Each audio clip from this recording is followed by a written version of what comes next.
ಎಲ್ರಿಗೂ ನಮಸ್ಕಾರ. ನಾನು ನಿಮ್ಮ ಗಿರೀಶ್ ಮಟ್ಟಣ್ಣವರ್. ಯಾಕೆ ಇಷ್ಟು ಸರಿ ನಾನು ಬರೀ ಅಂದರೆ ಸರ್ನೇಮ್ ಹೇಳ್ತಾ ಇರಲಿಲ್ಲ, ಹೆಸರು. ಎಷ್ಟೋ ಜನ ನನ್ನ ಸರ್ನೇಮ್ನೇ ಪೂರ್ತಿ ಕೆಡಿಸಾಕಿದ್ದಾರೆ. ನನ್ನ ಸ್ನೇಹಿತರೆ, ನಮ್ಮ ವೆಲ್ ವಿಷರ್ಸೇ. ನನ್ನ ಹೆಸರು ಗಿರೀಶ್ ಮಟ್ಟಣ್ಣವರ್. ಕೆಲವೊಬ್ರು ಮುತ್ತಣ್ಣವರ್ ಅಂತ ಹೇಳ್ತಾರೆ, ಮುಟ್ಟಣ್ಣವರ್ ಅಂತ ಹೇಳ್ತಾರೆ. ಗಿರೀಶ್ ಮಟ್ಟಣ್ಣವರ್, ಗಿರೀಶ್ ಲೋಕನಾಥ್ ಮಟ್ಟಣ್ಣವರ್. ನನ್ನ ತಂದೆ ಹೆಸರು ಲೋಕನಾಥ್ ಮಟ್ಟಣ್ಣವರ್. ಈಗ ಇವತ್ತಿನ ಈ ಒಂದು ವಿಷಯ ಏನು ಅಂತ ಹೇಳಿದರೆ, ಸಮೀರ್ ಅವ್ರ ಮೇಲೆ ಬಳ್ಳಾರಿಯ ಕೌಲ್ ಬಜಾರ್ ಪೊಲೀಸ್ ಸ್ಟೇಷನ್ನಲ್ಲಿ ಕ್ರೈಮ್ ನಂಬರ್ 51/225 ಏನು ರಿಜಿಸ್ಟರ್ ಆಗಿದೆ 5ನೇ ತಾರೀಕಿಗೆ. ಅದರ ಬಗ್ಗೆ ಕೆಲವೊಂದು ಟಿವಿ ಚಾನೆಲ್ಗಳು ಕೂಡ ವಿಶ್ಲೇಷಣೆ ಮಾಡಿದ್ದಾರೆ. ಇದರ ರಹಸ್ಯ ಏನು ಅನ್ನೋದ್ರ ಬಗ್ಗೆ FIR ಮುಂದೆ ಇಟ್ಕೊಂಡೆ ಶಬ್ದ ವರ್ಡ್ ಬೈ ವರ್ಡ್ ಅನಲೈಸ್ ಮಾಡುವಂತಹ ಪ್ರಯತ್ನವನ್ನು ನಾನು ಮಾಡ್ತಾ ಇದ್ದೀನಿ. ಯಾಕೆ ಈ FIR ಅನ್ನ ಮಾಡಿದ್ರು, ಯಾಕೆ ಸೋಮೋಟೋವನ್ನೇ ಮಾಡಿದ್ರು, ಯಾಕೆ ಬಳ್ಳಾರಿಯ ಕೌಲ್ ಬಜಾರ್ ಪೊಲೀಸ್ ಸ್ಟೇಷನ್ನಲ್ಲಿನೇ ಮಾಡಿದ್ರು. ಸೋಮೋಟೋ ಅಂದ್ರೆ ಸ್ವಯಂ ಪ್ರೇರಿತ, ಪೊಲೀಸರೇ ಮಾಡಿದ್ರು. ಯಾಕೆ ಮಾಡಿದ್ರು, ಅದರ ಹಿಂದಿನ ಒಂದು ಹುನ್ನಾರ ಏನಿತ್ತು, ಅದನ್ನ ಈ FIRಗಳ ಮೂಲಕನೇ FIR ನಲ್ಲಿರೋ ಕಂಟೆಂಟ್ ಆಫ್ ದ ಕಂಪ್ಲೇಂಟ್ ಏನು ದೂರು ಕೊಟ್ಟಿರ್ತಾರಲ್ಲ, ಆ ದೂರಿನ ಒಂದು ಸಾರ ವರ್ಡ್ ಟು ವರ್ಡ್ ಒಂದು ವಿಶ್ಲೇಷಣೆ ಮಾಡಿ ಎಲ್ಲರಿಗೂ ಗಮನಕ್ಕೆ ತರುವಂತ ಒಂದು ಪ್ರಯತ್ನವನ್ನ ಮಾಡ್ತಾ ಇದ್ದೇನೆ. ಇದರಲ್ಲಿ ಹೆಚ್ಚಿನ ಉತ್ಪ್ರೇಕ್ಷೆ ಏನು ಕೂಡ ಇಲ್ಲ. ಪ್ರಾರಂಭದಲ್ಲಿ ನೋಡಿ, ಇದನ್ನ ಬಳ್ಳಾರಿಯಲ್ಲಿ ಮಾಡುವಂತಹ, ಬಳ್ಳಾರಿ ಮತ್ತು ಅದರಲ್ಲಿನೇ ಕೌಲ್ ಬಜಾರ್ನಲ್ಲಿ ಸಮೀರ್ ಇದ್ದಿದ್ದು ಬೆಂಗಳೂರಿನಲ್ಲಿ. ಕಳೆದ last 9 years he is the resident of Bengaluru. ಆದರೂ ಕೂಡ ಬಳ್ಳಾರಿ ಕೌಲ್ ಬಜಾರ್ನಲ್ಲಿನೇ ಮಾಡಿದರು. ಮತ್ತೆ ಠಾಣೆಗೆ ಅಲ್ಲಿ ದೂರನ್ನು ಕೊಟ್ಟಂತವರು ಶ್ರೀ ನಿಂಗಪ್ಪ ಅಂತ, ಪೊಲೀಸ್ ಸಬ್ ಇನ್ಸ್ಪೆಕ್ಟರ್ ಇನ್ವೆಸ್ಟಿಗೇಷನ್, ಒಬ್ಬ ತನಿಖಾಧಿಕಾರಿ ನಿಂಗಪ್ಪ ಅನ್ನೋರು, ಶ್ರೀಯುತ ನಿಂಗಪ್ಪ ಅನ್ನೋರು ಕೊಟ್ಟಂತ ದೂರಿನ ಮೇರೆಗೆ ಸ್ವಯಂ ಪ್ರೇರಿತ ದೂರು ದಾಖಲಾಗುತ್ತೆ. ಸೋಮೋಟೋ ಅಂತ ಹೇಳ್ತಾರೆ ಅದಕ್ಕೆ. ಇಲ್ಲಿ ಅವರು ಬರಿಬೇಕಲ್ಲ ಏನಾದರೂ, ಯಾಕೆ ದೂರು ಕೊಡ್ತಾ ಇದ್ದೀನಿ, ಏನು ಕಾರಣ, ಏನು ತೊಂದರೆ ಆಗಿದೆ ಬರಿಬೇಕಲ್ಲ. ಅವ್ರು ಏನು ಬರೀತಾರೆ ನೋಡಿ. ಕರ್ನಾಟಕ ಅಂದ್ರೆ 27/2/2025 ದೂತ ಸಮೀರ್ MD ದೂತ ಚಾಲನ ಸಮೀರ್ MD ಅವರು ಅಪ್ಲೋಡ್ ಮಾಡಿದ್ದು ಕಂಡು ಬರುತ್ತದೆ. ಇದರಲ್ಲಿ ನೋಡಿ, ಸ್ಟಾರ್ಟಿಂಗ್ ಇವ್ರು ಹೇಳ್ತಾರೆ, ಮಾಡುವಂತ ಮೊದಲನೆಯ ಒಂದು ಗುರುತರವಾದಂತಹ ತಪ್ಪು ಅಂದ್ರೆ ಇಂಟೆನ್ಷನಲಿನೇ ಮಾಡುವಂತದ್ದು. ಏನಂತ ಹೇಳಿದ್ರೆ, ಸಾರಾಂಶದಲ್ಲಿ ಏನು ಹೇಳ್ತಾರೆ, ಈಗ ಕೆಲವು ದಿನಗಳಿಂದ ದೂತ .ಸಮೀರ್ MD ದೂತ ಯೂಟ್ಯೂಬ್ ಚಾನೆಲ್ನಲ್ಲಿ youtube.com ದೂತ ಸಮೀರ್ ಊರಿಗೆ ದೊಡ್ಡವರೇ ಕೊಲೆ ಮಾಡಿದವರ ಅಂತ ಆದ ಮೇಲೆ ಕ್ವಶನ್ ಮಾರ್ಕ್ ಇದೆ. ಇವರು ಈ FIR ಕಂಟೆಂಟ್ ಅಲ್ಲಿ ಕ್ವಶನ್ ಮಾರ್ಕ್ ಹಾಕಿಲ್ಲ ಅವರು. ಅಂದ್ರೆ ಸಮೀರ್ ಅವರಿಗೆ ಮತ್ತು ಜನಸಾಮಾನ್ಯರಿಗೆ ಒಂದು ಕ್ವಶನ್ ಮಾರ್ಕ್ ಇತ್ತು. ಪಾಪ ನಿಂಗಪ್ಪನವರು ಅವರೇ ಮಾಡಿಬಿಟ್ರು ಅಂತ ಹೇಳಿಬಿಟ್ರು, ಊರಿಗೆ ದೊಡ್ಡವರೇ ಕೊಲೆ ಮಾಡಿಬಿಟ್ರು ಅಂತ ಹೇಳಿಬಿಟ್ರು. ಇದು ಒಂದೇದ್ದು ಅವರು ಮಾಡಿರುವಂತಹ ಮೂರ್ಖತನ. ಕ್ವಶನ್ ಮಾರ್ಕ್ ಇದೆಯಲ್ಲ, ದೊಡ್ಡವರ ಅಂತ ಕ್ವಶನ್ ಮಾರ್ಕ್ ಇದೆ, ಆದ್ರೆ ಇವು ದೊಡ್ಡವರ ಅಂತೇಳಿ ನಿಂಗಪ್ಪ ಅವರು ಹೇಳಿಬಿಟ್ರು, ಇವರೇ ಕೊಲೆ ಮಾಡಿಬಿಟ್ರು ಅಂತ ಹೇಳಿ. Point number 1. ನಂಬರ್ 2, ಇವ್ರು ಏನ್ ಹೇಳ್ತಾರೆ ಇದರಲ್ಲಿ ಕರ್ನಾಟಕ ರಾಜ್ಯ ವಿಶ್ವವಿಖ್ಯಾತ ಧಾರ್ಮಿಕ ಸ್ಥಳವಾದ ಧರ್ಮಸ್ಥಳದ ಧರ್ಮಾಧಿಗಳು ಮತ್ತು ಅವರ ಕುಟುಂಬದವರ ವಿರುದ್ಧ ದಯವಿಟ್ಟು ಕೇರ್ಫುಲ್ ಆಗಿ ಇದನ್ನ ಕೇಳಿಸ್ಕೊಳ್ಳಿ. ಇಲ್ಲಿ ಏನ್ ಹೇಳ್ತಾರೆ, ಎಷ್ಟು ಜಾಣತನದಿಂದ ಡ್ರಾಫ್ಟ್ ಮಾಡಿದ್ದಾರೆ ಸ್ವಲ್ಪ ತಿಳ್ಕೊಳ್ಳಿ. ಇವ್ರು ಏನ್ ಹೇಳ್ತಾರೆ, ಒನ್ಸ್ ಅಗೇನ್ ಐ ರಿಪೀಟ್, ಇದರಲ್ಲಿ ಅಂದ್ರೆ ಈ ಯೂಟ್ಯೂಬ್ ಈ ಎಪಿಸೋಡ್ ನಲ್ಲಿ ಕರ್ನಾಟಕ ರಾಜ್ಯ ವಿಶ್ವವಿಖ್ಯಾತ ಧಾರ್ಮಿಕ ಸ್ಥಳವಾದ ಧರ್ಮಸ್ಥಳದ ಧರ್ಮಾಧಿಕಾರಿಗಳು ಮತ್ತು ಅವರ ಕುಟುಂಬದವರು ಅಂತ ಹೇಳಿದ್ರೆ ಧರ್ಮಸ್ಥಳ ವಿಶ್ವವಿಖ್ಯಾತ ಅಲ್ಲ, ಧಾರ್ಮಿಕ ಸ್ಥಳವಾದ ಧರ್ಮಸ್ಥಳದ ಧರ್ಮಾಧಿಕಾರಿಗಳು ಮತ್ತು ಅವರ ಕುಟುಂಬದವರ ವಿರುದ್ಧ. ಅಂದ್ರೆ ಧರ್ಮಸ್ಥಳ ವಿಶ್ವವಿಖ್ಯಾತ ನಾವು ಒಪ್ಕೋತೀವಿ, ಆದ್ರೆ ಇಲ್ಲಿ ಏನ್ ಬರೆದಿದ್ದಾರೆ, ಆ ವಿಶ್ವವಿಖ್ಯಾತ ಧರ್ಮಸ್ಥಳದ ಧರ್ಮಾಧಿಕಾರಿಗಳು ಮತ್ತು ಅವರ ಕುಟುಂಬದವರು, ಅಂದ್ರೆ ಅವರ ಕುಟುಂಬದವರು ವಿಶ್ವವಿಖ್ಯಾತ. ಅವ್ರ ಕುಟುಂಬದವ್ರ ಹೆಸರು ಎಷ್ಟು ಜನಕ್ಕಪ್ಪ ಗೊತ್ತೈತೆ ಹೇಳಿ ನೋಡೋಣ. ಅವ್ರ ಕುಟುಂಬದವರು ವಿಶ್ವವಿಖ್ಯಾತ ಅಂತ ಹೇಳ್ಬಿಡ್ತಾರೆ ನಿಂಗಪ್ಪನವರಿಗೆ ಸ್ವತಃ ನಿಂಗಪ್ಪನವರಿಗೆ ಗೊತ್ತಿಲ್ಲ ಅವ್ರ ಕುಟುಂಬದಾಗ ಎಷ್ಟು ಜನ ಸದಸ್ಯರಿದ್ದಾರೆ ಅಂತೇಳಿ. ಬಹುಶಃ ಅವ್ರ ಮಿಸಸ್ ಹೆಸರು ಏನು ಅಂತ ಎಷ್ಟು ಜನಕ್ಕೂ ಕೂಡ ಗೊತ್ತಿಲ್ಲ, ವೆರಿ ಫ್ಯೂ ಪೀಪಲ್. ಅವರ ಮಗಳ ಹೆಸರು ಏನಂತ ಹೇಳಿ ಅನೇಕ ಜನರಿಗೆ ಗೊತ್ತಿಲ್ಲ. ಅವರ ತಮ್ಮನ ಹೆಸರು ಏನು ಅಂತ ಗೊತ್ತಿಲ್ಲ, ಬರೀ ಅಲ್ಲಿ ಅತ್ತೆ ಒಂದಿಷ್ಟು ರೇಪಿಸ್ಟ್ ಗ್ಯಾಂಗ್ ಏನಿದೆ ಅವರಿಗೆ ಗೊತ್ತಿದೆ. ಇನ್ನು ಕೆಲವೊಂದಿಷ್ಟು ವ್ಯವಹಾರ ಮಾಡೋರು ಗೊತ್ತಿದೆ ತಮ್ಮನ ಹೆಸರು. ತಮ್ಮನ ಮಗನ ಹೆಸರು 100% ವಿಶ್ವವಿಖ್ಯಾತ. ಮೂರು ಲೋಕದಲ್ಲಿ, ಈ ಅತಳ ಸುತಳ ಪಾತಾಳ ಮೂರು ಲೋಕದಲ್ಲಿ ಕೂಡ ಕುಖ್ಯಾತ ತಮ್ಮನ ಮಗ. ಈಗ ಇಡೀ ಕುಟುಂಬನೇ ವಿಶ್ವವಿಖ್ಯಾತ, ವಿಶ್ವ ಕುಖ್ಯಾತ ಆಗಿದೆ ಸಮೀರ್ ವಿಡಿಯೋದಿಂದ. That is different. ಆದರೆ ಧರ್ಮಸ್ಥಳ ವಿಶ್ವವಿಖ್ಯಾತ ನಾವೆಲ್ಲರೂ ಒಪ್ತೀವಿ, ನಮಗೆ ಹೆಮ್ಮೆ ಅದು. ಆದ್ರೆ ಇವ್ರು ಏನ್ ಹೇಳ್ತಾರೆ, ವಿಶ್ವವಿಖ್ಯಾತ ಧರ್ಮಸ್ಥಳದ ಧರ್ಮಾಧಿಕಾರಿಗಳು ಮತ್ತು ಅವರ ಕುಟುಂಬ. ನೋಡಿ ಇಲ್ಲಿ ಯಾವ ರೀತಿ ಟ್ಯಾಗ್ ಮಾಡ್ತಾ ಇದ್ದಾರೆ. ಧರ್ಮಸ್ಥಳಕ್ಕೆ ಮತ್ತು ಧರ್ಮಸ್ಥಳದ ಜನಪ್ರಿಯತೆಗೆ, ಧರ್ಮಸ್ಥಳದ ಪಾವಿತ್ರ್ಯತೆಗೆ ಈ ಕುಟುಂಬವನ್ನ ಯಾವ ರೀತಿ ಲಿಂಕ್ ಮಾಡ್ತಾ ಇದ್ದಾರೆ ನೋಡಿ ಇಲ್ಲಿ, ಇದರಲ್ಲಿ ಗೊತ್ತಾಗುತ್ತೆ. ಆನಂತರ ಈ ಅವರ ಕುಟುಂಬದ ವಿರುದ್ಧ ಪರೋಕ್ಷವಾಗಿ ಆರೋಪಗಳನ್ನು ಮಾಡಿದ್ದು. ಪರೋಕ್ಷ ಅಂದ್ರೆ ಏನು? ಇಂಡೈರೆಕ್ಟ್. ಇವ್ರಿಗೆ ಹೆಂಗಪ್ಪ ಇಂಡೈರೆಕ್ಟ್ ಅನ್ನೋದನ್ನ? ಇಂಡೈರೆಕ್ಟ್ ಅಂದ್ರೆ ಇಮ್ಯಾಜಿನೇಷನ್. ನಿಂಗಪ್ಪನವರು, ಮಾನ್ಯ ಸಬ್ ಇನ್ಸ್ಪೆಕ್ಟರ್ ನಿಂಗಪ್ಪನವರು ಒಂದು ಇಮ್ಯಾಜಿನೇಷನ್ ಮಾಡ್ಕೊಂಡ್ಬಿಟ್ರು. ಯಾರಿಗಂದಿದ್ದಾರೆ? ಅವ್ರಿಗೆ ಅಂದಿದ್ದಾರೆ ಅಂತೇಳಿ. ಆ ಇಮ್ಯಾಜಿನೇಷನ್ ಮಾಡಿಕೊಂಡು ಆ ಇಮ್ಯಾಜಿನೇಷನ್ ಅನ್ನ, ಆ ಪರಿಕಲ್ಪನೆಯನ್ನ FIR ಗೆ ಇಳಿಸಿದರು. ಅವರನ್ನ ಪರೋಕ್ಷವಾಗಿ ಮಾಡಿದ್ದು. ಸೌಜನ್ಯ ಕೇಸು, ನಾರಾಯಣ ಮತ್ತು Yamuna case, Vedavalli case, bank manager case, Padmalatha case, Ravi Poojary ಕೇಸುಗಳನ್ನು ಉಲ್ಲಂಘಿಸಿ ಧರ್ಮಸ್ಥಳದ ಧರ್ಮಾಧಿಕಾರಿಗಳು ಮತ್ತು ಅವರ ಕುಟುಂಬದ ಸದಸ್ಯರು ಭಾಗಿಯಾಗಿರುತ್ತಾರೆಂದು ಆರೋಪಿಸಿದ್ದು. ಅಂದ್ರೆ ಇಂಡೈರೆಕ್ಟ್ ಆಗಿ ಆರೋಪಿಸಿದ್ದಾರೆ. ಕೇಸ್ ಯಾವ್ಯಾವ ಹೇಳ್ತಾ ಇದ್ದಾರೆ ಅಂತ ಹೇಳಿದ್ರೆ, ಸೌಜನ್ಯ ಕೇಸ್ ಫಸ್ಟ್, ಅದಕ್ಕೆ ಬರ್ತೀನಿ ನಾನು. ಒಂದೇ ಒಂದು ಪಾಯಿಂಟ್, ಅದರ ಲಿಂಕ್ ಹೋಯ್ತಾ? ಓಕೆ, ಅದರಲ್ಲಿ ಒಂದೇ ಒಂದು ಪಾಯಿಂಟ್ ಹೇಳ್ತೀನಿ. ಈ ಸೌಜನ್ಯ ಪ್ರಕರಣದಲ್ಲಿ ಅನೇಕ ಜನ ಹೇಳ್ತಾರೆ ಮುಗಿದ ಅಧ್ಯಾಯ, ಮುಗಿತಲ್ಲ ಅದು ಅಂತ ಹೇಳಿ. ನೋ, ಇವು ಆಸ್ ಆನ್ ಟುಡೇ ಹೈಕೋರ್ಟ್ ಅಲ್ಲಿ ಈ ಪ್ರಕರಣದಲ್ಲಿ, ಸೌಜನ್ಯ ಪ್ರಕರಣದಲ್ಲಿ ಲೋಪ ಎಸಗಿದಂತಹ, ತಪ್ಪು ಎಸಗಿದಂತಹ ಅಧಿಕಾರಿಗಳು, ಅವರಿಗೆ ಎರಿಂಗ್ ಆಫೀಷಿಯಲ್ಸ್ ಅಂತ ಹೇಳ್ತಾರೆ. ಆ ಎರಿಂಗ್ ಆಫೀಷಿಯಲ್ಸ್ ತನಿಖಾಧಿಕಾರಿಗಳು, ಆಗಿನ ಪೊಲೀಸ್ ಠಾಣೆಯ ತನಿಖಾಧಿಕಾರಿಗಳು, PSI, circle inspector Bhaskar Rai, SP ಆದಂತಹ ಅಭಿಷೇಕ್ ಗೋಯಲ್ ಮತ್ತು ವೈದ್ಯಾಧಿಕಾರಿಗಳು ಯಾರ್ಯಾರಿದ್ದಾರೆ ಅವರ ಮೇಲೆ ಶೀಘ್ರಾತಿ ಶೀಘ್ರ ಕಾನೂನು ಕ್ರಮ ಜರುಗಿಸಿ ಅಂತೇಳಿ ಆಲ್ರೆಡಿ ಹೈಕೋರ್ಟ್ ಆದೇಶ ಮಾಡಿಬಿಟ್ಟಿದೆ. ಸರ್ಕಾರ ಮಾಡ್ತಾ ಇಲ್ಲ, ಇನ್ನು ಮೀನಾಮೇಷ ಎಣಿಸ್ತಾ ಇದೆ. ಹ್ಯಾಂಗಪ್ಪ ನೀವು ಹೇಳ್ತೀರಿ ಇದನ್ನ ಮುಗಿದ ಅಧ್ಯಾಯ ಅಂತ ಹೇಳಿ? ಆಲ್ರೆಡಿ ಕೋರ್ಟ್ ಅಲ್ಲಿ ಇದೆ, ಎಷ್ಟೋ ಜನರಿಗೆ ಗೊತ್ತಿಲ್ಲ, ಪ್ರತಿದಿನ ಫಾಲೋ ಅಪ್ ಆಗ್ತಾ ಇದೆ. MR ಬಾಲಕೃಷ್ಣ ಅವರು ಇದ್ರ ಬಗ್ಗೆ ಉಲ್ಲೇಖ ಮಾಡಿ ಇದನ್ನ ಫಾಲೋ ಅಪ್ ಮಾಡ್ತಾ ಇದ್ದಾರೆ. ಶ್ರೀಯುತ MR ಬಾಲಕೃಷ್ಣ ಅಂಡ್ ಅಸೋಸಿಯೇಟ್ಸ್ ಅಂತ. ಆನಂತರ ಇನ್ನೂ ವೆರಿ ವ್ಯಾಲಿಡ್ ಪಾಯಿಂಟ್, ಸೌಜನ್ಯ ಕೇಸ್ನಲ್ಲಿ ಅವ್ರ ಹೆಸರು ಇಲ್ಲದೆ ನೀವು ಯಾಕೆ ತರ್ತಾ ಇದ್ದೀರಿ ಅಂತ ಕೇಳ್ತಾ ಇದ್ದಾರೆ ಎಷ್ಟೋ ಜನ ಗೊತ್ತಿಲ್ಲದವರು. ಅವ್ರ ಗಮನಕ್ಕೆ, ಆ ಸ್ನೇಹಿತರ ಗಮನಕ್ಕೆ, ಈ ಕೇಸ್ನಲ್ಲಿ ಸ್ವತಃ CBI ಕೋರ್ಟ್, ಆಕ್ಚುಲಿ ಟೆಕ್ನಿಕಲಿ ಅದು ಪೋಕ್ಸೋ ಸ್ಪೆಷಲ್ ಕೋರ್ಟ್ ಬೆಂಗಳೂರಿನಲ್ಲಿ, ಸ್ವತಃ ಆಗಿನ CBI ಪ್ರಾಸಿಕ್ಯೂಷನ್ ಹೇಳ್ತಾರೆ, not investigating officer. CBI prosecution ಏನು ವಾದ ಮಾಡ್ತಾರಂತ ಹೇಳಿದ್ರೆ, ನೋಡಿ, ಇದರಲ್ಲಿ ಸಂತೋಷ್ ರಾವ್ನ ಪಾತ್ರ ಇಲ್ಲ.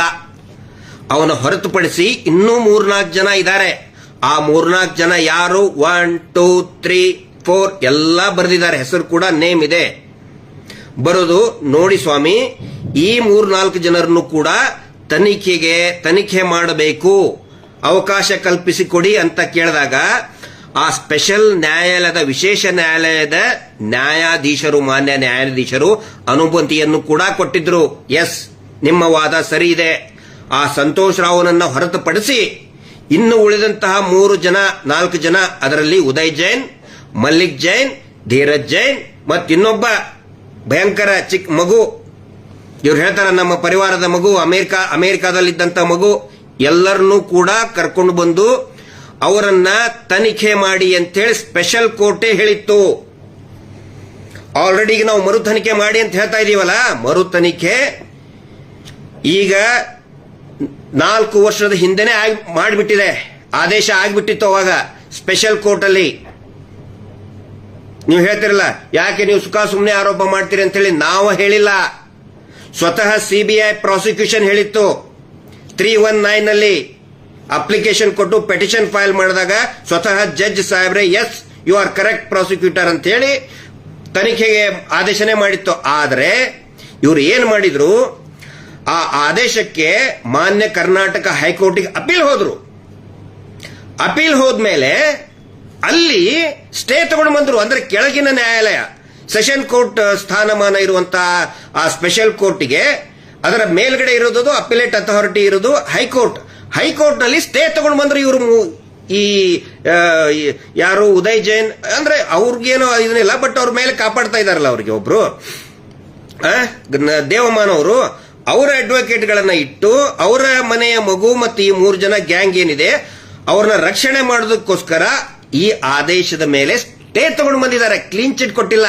ಇವ್ರು ಸುಳ್ಳು ಹೇಳ್ತಾ ಇದ್ದಾರೆ, ಹಸಿ ಸುಳ್ಳುಗಳನ್ನು ಹೇಳ್ತಾ ಇದ್ದಾರೆ ಈ ಹುಸಿ ದೇವಮಾನವನ ಗ್ಯಾಂಗ್. ಇದು ದಯವಿಟ್ಟು ಎಲ್ಲರಿಗೂ ಕೂಡ ಗೊತ್ತಿರಲಿ. ಕಾನೂನಿನ ಬಗ್ಗೆ ಸ್ವಲ್ಪ ಇದಿದ್ದವರು, ನೀವು ಸುಳ್ಳೆ ಆರೋಪ ನಾವು ಆಕ್ಚುಲಿ ಕೋರ್ಟೇ ಹೇಳಿದೆ, ಕ್ಲೀನ್ ಚಿಟ್ ಕೊಟ್ಟಿಲ್ಲ, ಬ್ರೈನ್ ಮ್ಯಾಪಿಂಗ್ ಮಾಡಿಸ್ಕೊಂಡಿವಿ ಅಂತ ಹೇಳ್ತಾರೆ. ಅದರ ಬ್ರೈನ್ ಮ್ಯಾಪಿಂಗ್ ಮಾಡಿಸಿದಂತ ವರದಿಯನ್ನ ನ್ಯಾಯಾಲಯಕ್ಕೆ ಸಿಬಿಐದವ್ರು ಕೊಡ್ಲಿಲ್ಲ. ಸಿಬಿಐ ಐಒ ಅಂದ್ರೆ ಹೈಕೋರ್ಟ್ ನಲ್ಲಿ ಇದ್ದಂತವ್ರು. ಇದು ಫ್ಯಾಕ್ಟ್. ಹಿಂಗಿದ್ದ ಮೇಲೆ ಸಮೀರ್ ಕೇಳೋದು ತಪ್ಪಾ? ವಾಕ್ ಸ್ವಾತಂತ್ರ್ಯ ಬೇಡವಾ? ಹಂಗಿದ್ರೆ ಯೂಟ್ಯೂಬರ್ಗಳಿಗೆ ವಾಕ್ ಸ್ವಾತಂತ್ರ್ಯ ಇಲ್ವಾ? ಆ ಸಬ್ಜೆಕ್ಟ್ ಬರ್ತೇನೆ, ನೆಕ್ಸ್ಟ್ ಪಾಯಿಂಟ್. ಆನಂತರ ಇವ್ರು ಹೇಳ್ತಾರೆ, ಯಾರು? ನಿಂಗಪ್ಪನವರೇ ಹೇಳ್ತಾರೆ, ನಾರಾಯಣ ಮತ್ತು ಯಮುನಾ ಕೇಸ್ ಏನಿದೆ ಗೊತ್ತೇನ್ರಿ ನಿಂಗಪ್ಪನವರೇ? ನಾನು ಹೇಳಲ್ಲ. ತಾವು ಪೊಲೀಸರು ಮತ್ತು ಬೆಳ್ತಂಗಡಿ ಪೊಲೀಸರು ಏನು ಹೇಳಿದ್ದಾರೆ, ದಕ್ಷಿಣ ಕನ್ನಡ ಪೊಲೀಸರಿಗೆ ಏನು ವರದಿ ಹೋಗಿದೆ ಅದನ್ನ ಬಳ್ಳಾರಿ ಪೊಲೀಸರಿಗೆ ಹೇಳುವಂತ ಪ್ರಯತ್ನ ನಾನು ಮಾಡ್ತಾ ಇದ್ದೀನಿ. ನಾನೇನು ಹೇಳ್ತಾ ಇಲ್ಲ. ಏನಾಗಿದೆ ಅಂದ್ರೆ ತಿಳ್ಕೊಳ್ಳಿ ಬಳ್ಳಾರಿ ಪೊಲೀಸರೇ, ಕೌಲ್ ಬಜಾರ್ ಪೊಲೀಸರೇ, ನಾರಾಯಣ ಮಾವುತ ಕೇಸ್ ನೀವೇ ಹಾಕಿದಿರಿಲ್ಲ, ಇದನ್ನ ಅದಕ್ಕೆ ಹೇಳ್ತಾ ಇದ್ದೀನಿ. ಏನಾಗಿದೆ ನಾರಾಯಣ ಮಾವುತ ಕೇಸಲ್ಲಿ, ಸ್ವತಃ ನಾರಾಯಣನ ಹೆಂಡತಿಯಾದಂತಹ ಶ್ರೀಮತಿ ಸುಂದರಿಯವರು, ನೆನಪಿಟ್ಕೊಳ್ಳಿ ಹೆಸರು, ಶ್ರೀಮತಿ ಸುಂದರಿಯವರು ಆಗಿನ ದಕ್ಷಿಣ ಕನ್ನಡದ SP ಅವರಿಗೆ ಒಂದು ದೂರನ್ನ ಕೊಟ್ಟಿದ್ದಾರೆ. ಏನಂತ ಹೇಳಿದ್ರೆ, ಸ್ವಾಮಿ ನನ್ನ ಗಂಡ ತೀರ್ಕೊಂಡು ಗಂಡ ಮತ್ತು ಗಂಡನ ತಂಗಿಯನ್ನ ಕೊಲೆಯಾಗಿ 1 ವರ್ಷ ಆಯ್ತು, ಆದರೂ ಕೂಡ ಆರೋಪಿಗಳು ಸಿಕ್ಕೇ ಇಲ್ಲ. ನನಗೆ ಈ ಧರ್ಮಸ್ಥಳದ ಪ್ರಮುಖ ವ್ಯಕ್ತಿಯಾದಂತ ಹರ್ಷೇಂದ್ರ ಕುಮಾರ್, ಯಾರದು? ಇದೇ ಧರ್ಮೋದ್ಯಮಿಗಳ ಸ್ವಂತ ತಮ್ಮ, ಕುಟುಂಬದವರು ವಿಶ್ವವಿಖ್ಯಾತರು ಅಂತ ಹೇಳ್ತಾ ಇದ್ದೀರಲ್ಲ, ಆ ವಿಶ್ವವಿಖ್ಯಾತ ಕುಟುಂಬದ ಜಾತಕ ಹೇಳ್ತಾ ಇದ್ದೀನಿ ಕೇಳಿ ಇಲ್ಲಿ. ಅದರಲ್ಲಿ ದೂರಿನಲ್ಲಿ ಅವರು ಬರೀತಾರೆ, ಹರ್ಷೇಂದ್ರ ಕುಮಾರ್ ಅವರು ನನಗೆ ಜೀವ ಬೆದರಿಕೆ ಕೊಟ್ಟರು. ಎದಕ್ಕೆ? ನಮ್ಮ ಕುಟುಂಬಕ್ಕೆ ಮನೆಗೆ ಬಂದು ಜೀವ ಬೆದರಿಕೆ ಕೊಟ್ಟಿದ್ದಾರೆ. ಎದಕ್ಕೆ? ಈ ನಮ್ಮ ಜಾಗೆಯನ್ನ ಬಿಟ್ಕೊಟ್ಟು ಹೋಗ್ಬಿಡು ನೀನು ಅಂತ ಬೆದರಿಕೆ ಕೊಟ್ಟಿದ್ದಾರೆ, ಹೆಸರು ಹಾಕಿ ಬರೆದಿದ್ದಾರೆ. ಆಮೇಲೆ ನಾವು ಮನೆ ಬಿಟ್ಟು ಹೋಗಲಿಲ್ಲ. ಹೀಗಾಗಿ ನಾರಾಯಣ ಮತ್ತು ಅವರ ತಂಗಿ ಯಮುನಾಳ ಕೊಲೆಯನ್ನ ಅವ್ರು ಹೇಳಿ 1 ವಾರಕ್ಕೇನೆ ಬಂದು ಕೊಲೆ ಆಗಿದೆ, ನಮ್ಮ ಗಂಡನ ಕೊಲೆ ಆಗಿದೆ ಅಂದ್ರೆ ನಮ್ಮದು ಅಂದ್ರೆ ನಮ್ಮ ಪರಿವಾರದ ಗಂಡ ಮತ್ತು ಗಂಡನ ತಂಗಿ. ಯಾಕಂದ್ರೆ ಇವ್ರು ಹೆದರ್ಕೊಂಡು ಬೆಳ್ತಂಗಡಿಯಲ್ಲಿ ಇರ್ತಿದ್ರು. ಚಿಕ್ಕ ಚಿಕ್ಕ ಅಂದ್ರೆ ಎಷ್ಟು ದೇ ಆರ್ ನಾಟ್ ಅಂದ್ರೆ ಮೈನರ್ ಏನಲ್ಲ, ಬಟ್ ಸ್ಟಿಲ್ 3 ಜನ, ಗಣೇಶ, ಅಶೋಕ ಮತ್ತು ಭಾರತಿ, ಅವ್ರ 3 ಜನ ಮಕ್ಕಳು ಬೆಳ್ತಂಗಡಿಯಲ್ಲಿ ಹೆದರ್ಕೊಂಡಿದ್ರು. ಆ ಸಂದರ್ಭದಲ್ಲಿ ಮನೆಗೆ ಬಂದು ಕೊಲೆ ಮಾಡಿದ್ದಾರೆ. ಅವರ ಜೀವ ಬೆದರಿಕೆಯಿಂದನೇ ಈ ಘಟನೆ ಆಗಿದೆ. ಆ ನಂತರ ಇದಾದ ನಂತರ ನಾನು ಪರಮ ಪೂಜ್ಯರಿಗೆ ನಾನು ಹೋಗಿ ಭೇಟಿಯಾಗಿದ್ದೆ. ಅವ್ರ ಹೆಸರು ಬರೆದಿದ್ದಾರೆ, ವೀರೇಂದ್ರ ಹೆಗ್ಗಡೆ ಅಂತ ಹೆಸರು ಹಾಕಿನೇ ಬರೆದಿದ್ದಾರೆ. ಅವ್ರ ಹತ್ರ ಹೋದ್ರೆ ಏನ್ ಹೇಳಿದ್ರು ಅಂತ ಹೇಳಿದ್ರೆ, ಆಯ್ತು ನೀನು ಇದ್ಲೇ ಮರ್ತು ಬಿಡು ಅಂತ ಹೇಳಿದ್ರಂತ ಹೇಳಿ ಸ್ವತಃ ಸುಂದರಿನೇ ಮೃತ ನಾರಾಯಣನ ಹೆಂಡತಿನೇ ಬರೆದಿದ್ದಾಳೆ. ಬರೆದು ಅದಕ್ಕೆ ಅಕ್ನಾಲಜ್ಮೆಂಟಿಗೆ ನನ್ನ ಇದರಲ್ಲಿ ಅಪ್ಲೋಡ್ ಮಾಡಿದ್ದೆ ಫೇಸ್ಬುಕ್ ಅಲ್ಲಿ. ಸ್ವತಃ ಆ SP ಅವರು ರಿಸೀವ್ ಮಾಡಿ ಸೀಲ್ ಅಂಡ್ ಸಿಗ್ನೇಚರ್ ಹಾಕಿದಂತಹ ಕಂಪ್ಲೇಂಟ್ ಕಾಪಿ ನಿಮ್ಮ ಮುಂದೆ ನಾನು ನಮ್ಮ ಫೇಸ್ಬುಕ್ ಅಲ್ಲಿ ಹಾಕಿದ್ದೀನಿ, ನೋಡಿ ಎಲ್ಲರೂ. ಮಾತಾಡಬಾರ್ದ ಮತ್ತೆ ನಿಂಗಪ್ಪ ಅವರೇ, ಮಾತಾಡಬಾರ್ದಾ? ನಿಮ್ಗೆ ಗೊತ್ತಾ ಇದು ವಿಶ್ವವಿಖ್ಯಾತ ಕುಟುಂಬ, ವಿಶ್ವವಿಖ್ಯಾತ ಕುಟುಂಬದ ಏನು ಜಾತಕ. ಆ ನಂತರ ಸ್ವತಃ ವೀರೇಂದ್ರ ಹೆಗ್ಗಡೆ ಅವರ ಮೇಲೆ ಧರ್ಮಸ್ಥಳ ಪೊಲೀಸ್ ಠಾಣೆಯಲ್ಲಿ ಅಕ್ರಮ ಮೀಟರ್ ಬಡ್ಡಿ ದಂಧೆ ವಿರುದ್ಧ ಧರ್ಮಸ್ಥಳ ಪೊಲೀಸ್ ಸ್ಟೇಷನ್ನೇ ಅಲ್ಲಿನೇ NCR ದಾಖಲಾಗಿದೆ ರೀ. ಕೌಲ್ ಬಜಾರ್ ಪೊಲೀಸರೇ, ಬಳ್ಳಾರಿ ಪೊಲೀಸರೇ, ಬೆಳ್ತಂಗಡಿ ಪೊಲೀಸ್ ಠಾಣೆಯಲ್ಲಿ ಬೆಳ್ತಂಗಡಿ ಪೊಲೀಸರು ಮಾಡಿದ ದೂರು ದಾಖಲನ್ನ ಬಳ್ಳಾರಿ ಪೊಲೀಸರಿಗೆ ಹೇಳ್ತಾ ಇದ್ದೀನಿ ನಾನು. ಹೊಸದಾಗಿ ಏನು ಹೇಳ್ತಾ ಇಲ್ಲ. ಪಾಪ ಗೊತ್ತಿರ್ಲಿಕ್ಕಿಲ್ಲ ನಿಂಗಪ್ಪ ಅವರಿಗೆ, PSI ಅವರಿಗೆ ಗೊತ್ತಿರಲ್ಲ ನಿಮಗೆ. ವಿಶ್ವವಿಖ್ಯಾತರು ಅಂತ ಬರೆದು ಬಿಟ್ರಲ್ಲ, ವಿಶ್ವವಿಖ್ಯಾತ ಕುಟುಂಬದ ಮೇಲೆನೆ ಇಡೀ ರಾಜ್ಯಾದ್ಯಂತ 43 NCR ದಾಖಲ ಆಗಿದೆ. 43 ಕೇಸಸ್ ರಿಜಿಸ್ಟರ್. ಅಕ್ರಮ ಮೀಟರ್ ಬಡ್ಡಿ ದಂಧೆ, ಕಿರುಕುಳ, ಹಿಂಸೆ, ವಾರ ಕೊಡ್ತಾ ಇರುವಂತಹ ಹಿಂಸೆ. ಆ ನಂತರ 4 ಬರೀ ಆ ಸಂಸ್ಥೆಯ ಮೇಲೆನೆ FIR ರಿಜಿಸ್ಟರ್ ಆಗಿದೆ. Davanagere, Hiriyur, Nanjangud, Mysuru, Tumakuru case FIR register ಆಗಿದೆ. ಬಳ್ಳಾರಿ ಪೊಲೀಸರೇ, ಮಾಹಿತಿಯ ಕೊರತೆ ಇರಬಹುದು ತಮಗೆ. ವಿಶ್ವವಿಖ್ಯಾತ ಕುಟುಂಬ ಅಂತಂದ್ರಲ್ಲ, ವಿಶ್ವವಿಖ್ಯಾತ ಕುಟುಂಬದ ಜಾತಕ ನಿಮಗೆ ಓದಿ ಹೇಳ್ತಾ ಇದ್ದೀನಿ. ಪಾಪ ನಿಮಗೆ ಗೊತ್ತಾಗಬೇಕಿದು, ಎಲ್ಲಾ ಪೊಲೀಸರಿಗೂ ಕೂಡ ಗೊತ್ತಾಗಬೇಕು. ಇಷ್ಟೇ ಅಲ್ಲ, ಒಟ್ಟು 334 ಕೇಸಸ್ ಇದೆ ಅವ್ರ ಮೇಲೆ. ಸಿವಿಲ್ ಕೇಸಸ್ ಪೆಂಡಿಂಗ್ ಇದೆ ಬೇರೆ ಬೇರೆ ಕೋರ್ಟ್ ನಲ್ಲಿ. ಅದು ತಹಶೀಲ್ದಾರ್ ಕೋರ್ಟ್ ಇರ್ಬೋದು, ಎಕ್ಸಿಕ್ಯೂಟಿವ್ ಮ್ಯಾಜಿಸ್ಟ್ರೇಟ್, AC ಕೋರ್ಟ್ ಇರ್ಬೋದು, DC ಕೋರ್ಟ್ ಇರ್ಬೋದು, ಹೈಕೋರ್ಟ್ ಇರ್ಬೋದು, ಫ್ರಾಡ್ ಇರಬಹುದು, ಜಮೀನನ್ನ ಒತ್ತುವರಿ ಮಾಡಿದ್ದು, ಸರ್ಕಾರಿ ಜಮೀನನ್ನು ಒತ್ತುವರಿ ಮಾಡಿದ್ದು. 334 ಕೇಸ್ಗಳಾಗಿದೆ. ವಿಶ್ವವಿಖ್ಯಾತ ಕುಟುಂಬ ಅದರ ಮೇಲೆ. ವಿಶ್ವವಿಖ್ಯಾತ ಬಳ್ಳಾರಿ ಪೊಲೀಸರೇ, ಕೌಲ್ ಬಜಾರ್ ಪೊಲೀಸರೇ, ನಾನೇನು ಹೊಸದಾಗಿ ಹೇಳ್ತಾ ಇಲ್ಲ. ಎಲ್ಲೆಲ್ಲಿ ಬೆಳ್ತಂಗಡಿಯಲ್ಲಿ ಏನ್ ಕೇಸ್ ರಿಜಿಸ್ಟರ್ ಆಗಿದೆ ಇದೆ ಅದನ್ನು ನಾನು ಯಾಕಂದ್ರೆ ಇದು ನೆಟ್ ಸ್ಲೋ ಇತ್ತು, ಸಾರಿ. ಅಂದ್ರೆ ಹೇಳ್ಬೇಕಲ್ಲ, ಇದನ್ನ ಯಾರಾದ್ರೂ ಹೇಳ್ಬೇಕಲ್ಲ. ಈಗ ಹಕ್ಕಿ ಪಿಕ್ಕಿ ಅವ್ರ ಮೇಲೆ ಕೇಸ್ ರಿಜಿಸ್ಟರ್ ಆದ್ರೆ ಸ್ಟೇಟ್ ಕ್ರೈಮ್ ರೆಕಾರ್ಡ್ ಬ್ಯೂರೋ ಇರ್ತದೆ. ಎಲ್ಲೇ ಕೇಸ್ ರಿಜಿಸ್ಟರ್ ಆದ್ರೂ ಕೂಡ ಗೊತ್ತಿರ್ತದೆ. ಕ್ರೈಮ್ ರೆಕಾರ್ಡ್ ಬ್ಯೂರೋಗೆ ಫೋನ್ ಮಾಡ್ತಾರೆ. ಫೋನ್ ಮಾಡಿ ಕೇಳ್ಕೊತಾರೆ ಹಕ್ಕಿ ಪಿಕ್ಕಿ ಅವ್ರ ಮೇಲೆ. ಯಾಕಂದ್ರೆ ಕಳ್ತನದ ಆರೋಪ ಸುಮಾರು ಇರ್ತದೆ. ಪಾಪ ಆ ಕಮ್ಯುನಿಟಿ ಮೇಲೆ ನಾನು ಬೈತಾ ಇಲ್ಲ, ಇಟ್ಸ್ ಟ್ರೈಬಲ್ ಕಮ್ಯುನಿಟಿ, ಬೈತಾ ಇಲ್ಲ. ಆದ್ರೆ ಕೆಲವೊಂದಿಷ್ಟು ವಾಂಡರಿಂಗ್ ಟ್ರೈಬ್ಸ್ ಇರ್ತವೆ, ಅವ್ರ ಮೇಲೆ ಕೇಸ್ ರಿಜಿಸ್ಟರ್ ಆದ್ರೆ ಎಲ್ಲಾ ಪೊಲೀಸ್ ಸ್ಟೇಷನ್ ಅವ್ರು ಕೇಳ್ತಾರೆ ನಿಮ್ಮ ಇದರಲ್ಲಿ ರಿಜಿಸ್ಟರ್ ಆಗಿದೆಯಾ. ಪಾಪ ಇವ್ರ ಬಗ್ಗೆ ವಿಶ್ವವಿಖ್ಯಾತ ಕುಟುಂಬ ಅಲ್ಲ, ಸ್ಟೇಟ್ ಕ್ರೈಮ್ ರೆಕಾರ್ಡ್ ಬ್ಯೂರೋನಲ್ಲಿ ಎಂಟ್ರಿ ಮಾಡಿರಂಗಿಲ್ಲ ನೀವು, ನನಗೆ ಗೊತ್ತಿದೆ. ಅದ್ರ ಸಲುವಾಗಿ ನಾನು ಹೇಳ್ತಾ ಇದ್ದೀನಿ, ನೋಡಿ ಇಷ್ಟು ಕೇಸ್ ಆಗಿದೆ, ರಾಜ್ಯದ ಎಲ್ಲಾ ಪೊಲೀಸರು ಕೂಡ ಗೊತ್ತಾಗಿಲ್ಲ. ಯಾಕಂದ್ರೆ ನಾಳೆ ಮತ್ತೆ ಇನ್ನೊಂದು ಬೀದರ್ನಲ್ಲೇ, ಶಿವಮೊಗ್ಗದಲ್ಲೇ ಮಾಡಿ ವಿಶ್ವವಿಖ್ಯಾತ ಕುಟುಂಬದ ಮೇಲೆ ಅಂದ್ಬಿಟ್ಟ ಅಂತ ಹೇಳಿ ರಿಜಿಸ್ಟರ್ ನೀವು ಹೇಳ್ತಿರಲ್ಲ, ಇದೇ ಸೇಮ್ ಕಂಟೆಂಟ್, ಸೇಮ್ ಸ್ಕ್ರಿಪ್ಟ್ ಗೊತ್ತಿರಲಿ ಅಂತ ಹೇಳ್ತಾ ಇದ್ದೀನಿ. ಇದು ಇಷ್ಟು ಇವರ ಜಾತಕ. ಇನ್ನೂ ಬಹಳ ಇದೆ, ಇವತ್ತು ಇಷ್ಟಕ್ಕೆ ಸಾಕು. ಆಮೇಲೆ ಈ ಮೇಲ್ಕಂಡ ಯೂಟ್ಯೂಬ್ ಚಾನಲ್ ನಿಂದ ಹೊರಡಿಸಿದ ವಿಡಿಯೋದಿಂದ ಧರ್ಮಸ್ಥಳ ಮತ್ತು ಧರ್ಮಸ್ಥಳದ ಧರ್ಮಾಧಿಕಾರಿಗಳ ಮೇಲೆ ಧಾರ್ಮಿಕ ಭಾವನೆ ಹೊಂದಿದ, ಪ್ಲೀಸ್ ಎಲ್ಲರೂ ನೋಟ್ ಮಾಡ್ಕೊಳ್ಳಿ ಇದನ್ನೇ ಸರ್, ಧರ್ಮಸ್ಥಳದ ಧರ್ಮಾಧಿಕಾರಿಗಳ ಮೇಲೆ ಧಾರ್ಮಿಕ ಭಾವನೆ ಹೊಂದಿದ ಸಾರ್ವಜನಿಕರ ಧಾರ್ಮಿಕ ಭಾವನೆಗೆ ಧಕ್ಕೆ ಉಂಟು ಮಾಡುತ್ತದೆ. ಇದನ್ನ ನೋಟ್ ಮಾಡ್ಕೊಳ್ಳಿ ಅಂತ ಯಾಕೆ ಹೇಳಿದೆ ಅಂತ ಹೇಳಿದ್ರೆ, ಧಾರ್ಮಿಕ ಭಾವನೆ ಅಂತ ಹೇಳಿದ್ರೆ ಯಾವ ಧರ್ಮದ ಭಾವನೆ?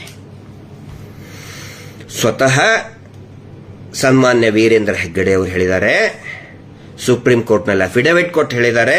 ಏನಂತ? ಧರ್ಮಸ್ಥಳ ಹಿಂದೂಗಳಿಗೆ ಸಂಬಂಧವೇ ಇಲ್ಲ, ಧರ್ಮಸ್ಥಳದಲ್ಲಿ ಹಿಂದೂಗಳು ಪೂಜೆ ಮಾಡುವ ಹಕ್ಕು ಇಲ್ಲ. ಇದು ಸುಪ್ರೀಂ ಕೋರ್ಟಿನ ವೆಬ್ಸೈಟ್ನಲ್ಲಿ ಇದೆ, ದಯವಿಟ್ಟು ಯಾರಾದರೂ ನೋಡ್ಕೊಳ್ಳಿ. ಅದನ್ನು ನಮ್ಮ ಕಡೆ ಕನ್ನಡದಲ್ಲಿ ತರ್ಜುಮೆ ಮಾಡಿದಂತ ಸರ್ಟಿಫೈಡ್ ಕಾಪಿ ಇದೆ ನಮ್ಮ ಹತ್ರ, ಅದನ್ನು ಕೂಡ ಹಾಕ್ತಾ ಇದೀವಿ, ನೋಡ್ಕೊಳ್ಳಿ. ಆಲ್ರೆಡಿ ಪಬ್ಲಿಕ್ ಡೊಮೇನ್ ಅಲ್ಲಿ ಇದೆ, ಒನ್ಸ್ ಅಗೇನ್ ಹಾಕ್ತಾ ಇದೀವಿ, ಅದನ್ನು ನೋಡ್ಕೊಳ್ಳಿ. ಸ್ವತಃ ಧರ್ಮಾಧಿಕಾರಿಗಳೇ ಸುಪ್ರೀಂ ಕೋರ್ಟ್ನಲ್ಲಿ ಹೇಳಿಬಿಟ್ಟಿದ್ದಾರೆ, ಹಿಂದೂಗಳಿಗೆ ಇದರಲ್ಲಿ ಹಕ್ಕೇ ಇಲ್ಲ, ಪೂಜೆ ಮಾಡುವ ಹಕ್ಕಿಲ್ಲ, ಇದು ಧಾರ್ಮಿಕ ಸಂಸ್ಥೆ ಅಲ್ಲವೇ ಅಲ್ಲಂದ ಮೇಲೆ ಯಾವ ಧರ್ಮದ ಧಾರ್ಮಿಕ ಭಾವನೆಗಳಿಗೆ ಧಕ್ಕೆ ಉಂಟಾಗುತ್ತದೆ? ಸನ್ಮಾನ್ಯ ನಿಂಗಪ್ಪನವರೇ, ಕೌಲ್ ಬಜಾರ್ ಪೊಲೀಸರೇ, ಸುಪ್ರೀಂ ಕೋರ್ಟ್ ಅಲ್ಲಿ ಇದ್ದಿದ್ದು ನಿಮ್ಗೆ ಹೇಳ್ತಾ ಇದ್ದೀನಿ. ಪಾಪ ನಿಮ್ಮ ಮಾಹಿತಿ ಕೊರತೆ ಇದೆಯಲ್ಲ, ನೀವೇನೋ ಇಮ್ಯಾಜಿನೇಷನ್ ಮಾಡ್ಕೊಂಡ್ಬಿಟ್ರಿ, ಪರಿಕಲ್ಪನೆ ಮಾಡ್ಕೊಂಡ್ಬಿಟ್ರಿ, ಧಕ್ಕೆ ಉಂಟಾಗುತ್ತಂತ ಹೇಳಿ. ಮತ್ತಿಲ್ಲಿ ಯಾರು ನಂಬೇಕು? ಅವರು ಅದರದ್ದು ಓನರು, ಧರ್ಮಾಧಿಕಾರಿಗಳು ಅದರದ್ದು ಓನರು, ದೇವಸ್ಥಾನದ ಓನರ್ ಅಂತ ಹೇಳ್ಕೊತಾರೆ. ನಾವು ಅದರ ಭಕ್ತರು, ದೇವಸ್ಥಾನದ ಭಕ್ತರು. ನಾವು ದೇವಸ್ಥಾನದ ಭಕ್ತರು. ಧರ್ಮಾಧಿಕಾರಿಗಳು ಹೇಳಿದ್ ನಂಬೇಕಾ, ನಿಂಗಪ್ಪ ಅವ್ರು ಹೇಳಿದ್ ನಂಬೇಕಾ? ನಾವು ಎಲ್ಲೋ ಕೌಲ್ ಬಜಾರ್, ಬಳ್ಳಾರಿ ಕೌಲ್ ಬಜಾರ್ PSI ನಿಂಗಪ್ಪ ಅವ್ರ ಮಾತನ್ನ ನಂಬಬೇಕಾ? ಸುಮ್ಮನೆ ಹಂಗೆ ಕಲ್ಪನೆ ಮಾಡಿದ ಮಾತನ್ನ ನಾವು ಭಕ್ತರು ನಾವು ನಂಬಬೇಕಾ? ಅಥವಾ ಆ ಧರ್ಮಸ್ಥಳ ದೇವಸ್ಥಾನದ ಓನರ್, ಕಾಂಟ್ರಾಕ್ಟರ್ ಶ್ರೀಯುತ ವೀರೇಂದ್ರ ಹೆಗ್ಗಡೆ ಧರ್ಮಾಧಿಕಾರಿಗಳೇ ಹೇಳಿದ್ದಾರೆ, ಸುಪ್ರೀಂ ಕೋರ್ಟ್ಗೆ ಅಫಿಡವಿಟ್ ಕೊಟ್ಟು ಹೇಳಿದ್ದಾರೆ, ಇದು ಹಿಂದೂ ದೇವಸ್ಥಾನ ಅಲ್ಲ, ಹಿಂದೂಗಳಿಗೆ ಇದಕ್ಕೆ ಸಂಬಂಧನೇ ಇಲ್ಲ, ನಾವು ಜೈನರು, ಇದು ನಮ್ಮ ಜೈನ್ ಇನ್ಸ್ಟಿಟ್ಯೂಟ್. ಅದನ್ನು ನಂಬಬೇಕಾ? ಅಲ್ಲರಿ, ನೀವು ಇಮ್ಯಾಜಿನೇಷನ್ ಮಾಡಿಕೊಂಡು FIR ಮಾಡಿದಿರಲ್ರಿ ಆ ಹುಡುಗನ ಮೇಲೆ. ಆ ನಂತರ ಅನೇಕ ಜನ ಹೇಳ್ತಾರೆ ದೇವಸ್ಥಾನಕ್ಕೆ ಬೈದ, ಅದರಲ್ಲಿ ಒಂದು ವರ್ಡ್ ಯೂಸ್ ಮಾಡಿದ್ದಾರೆ. ನಿನ್ನೆ ಕಂಪ್ಲೀಟ್ ನಾವು ಅದನ್ನ ರೈಟಿಂಗ್ ನಲ್ಲಿ ಇಳಿಸ್ಕೊಂಡಿದ್ದೇವೆ. ಅದರಲ್ಲಿ ಏನು ಒಂದು ಹೇಳ್ತಾನೆ ಗೊತ್ತಾ? ಧರ್ಮಸ್ಥಳದ ಶ್ರೀ ಮಂಜುನಾಥ ಸ್ವಾಮಿ ಅನ್ನುವ ಶಬ್ದ ಬಳಸಿದ್ದಾನೆ ಸರ್. ಶ್ರೀ ಮಂಜುನಾಥ ಸ್ವಾಮಿ ಅಂದರೆ ಅಪಮಾನ ಏನ್ರಿ? ಯಾರಿಗ್ರಿ ಅಪಮಾನ ಆಯ್ತು? ಯಾರಿಗೆ ಅಪಮಾನ ಆಯ್ತು? ಸ್ವಲ್ಪ ಹೇಳ್ರಪ್ಪ. ಇಷ್ಟು ಬರೆದು 299 BNS ನಲ್ಲಿ ದೂರು ದಾಖಲು ಮಾಡಲು ಕೋರುತ್ತೇನೆಂದು ಇದ್ದ ಮೇರೆಗೆ ಠಾಣೆ ಗುನ್ನೆ ನಂಬರ್ 51/2024 ಅಲ್ಲಿ ನಮೂದಿಸಿಕೊಳ್ಳುತ್ತೇನೆ. ಇದು FIR ನ ಜಿಸ್ಟು. ಇದು ಏನಂತ ಹೇಳಿದ್ರೆ, ಈ ಓದಿದ್ನಲ್ಲ, ಇದು ನಮಗೆ ರೂಢ ಆಗಿಬಿಟ್ಟಿದೆ. ಕಳೆದ 1 ವರ್ಷದಿಂದ ಓದಿ ಓದಿ ಓದಿ ಓದಿ ಇದನ್ನೇ.